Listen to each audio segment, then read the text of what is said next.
Hey everyone, it's Ryan Leonard with Wolfnest Property Management. Today we're going to be talking about 5 things that you should consider when hiring a property manager. Now, if you've been a DIY landlord for many years, looking at getting into or looking at turning over your portfolio into a property manager, or you're an accidental landlord, something we talked about in a previous blog post. You bought a property with existing tenants and you don't want to manage it, or you are moving out of state, whatever the situation may be, you shouldn't just go and pick the first property manager that you find. I always recommend, just like anything with renovations or construction, repairs, don't go with your first bid. Make sure that you shop around. And as you're shopping around, these are some really 5 things that you should be considering when you're interviewing those property managers. So, first one is cost.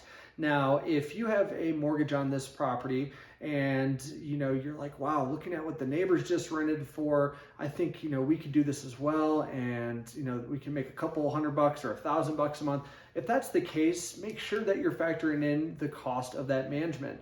Now, different companies will obviously have different pricing structures or different models.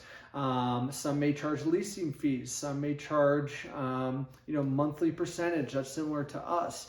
So make sure that you're figuring out, okay, is this going to be deducted from the monthly rent? Do I have to do any sign-up fees?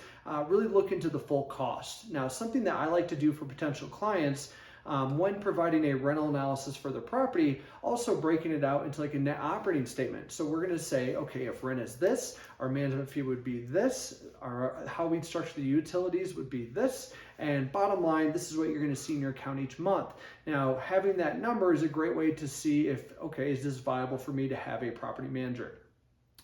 Next one is experience and expertise.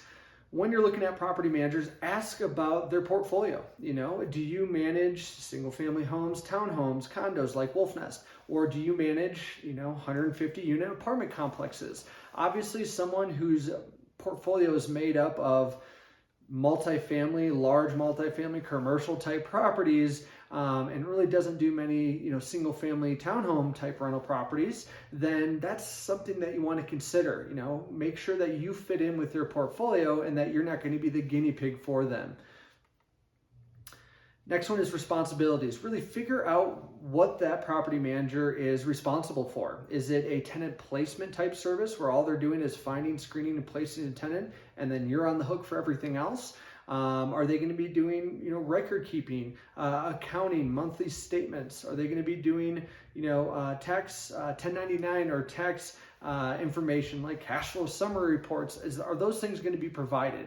Getting a full scope of what they are offering or in that package or that service is a great way to kind of shop that around. And if one company does offer it, but the other one doesn't, and they're priced the same, that's probably a good option to go with. Next one is customer service.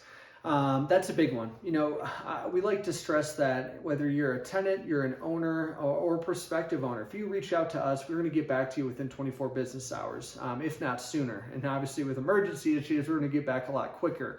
But with that being said, when you first make contact with property management, if you don't hear back for 3 or 4 days, that's probably a good sign of what your experience is going to be like once you're actually a client. Also, ask for maybe a current client reference, whether it's an email or a quick call. That's something I love to offer to potential clients is, hey, I've got someone with a similar type property in that same area. Would you like to talk to them and hear how their experiences have been? And then really tee it up with that other client. So obviously customer service, that's going to be a big one.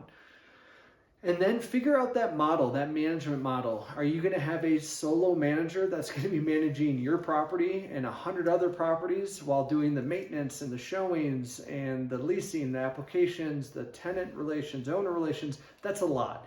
Are you going to have one dedicated person? How big of a portfolio are they managing? You and 100 others? Or is it similar to our model, which is you have a dedicated owner relations manager with a support team?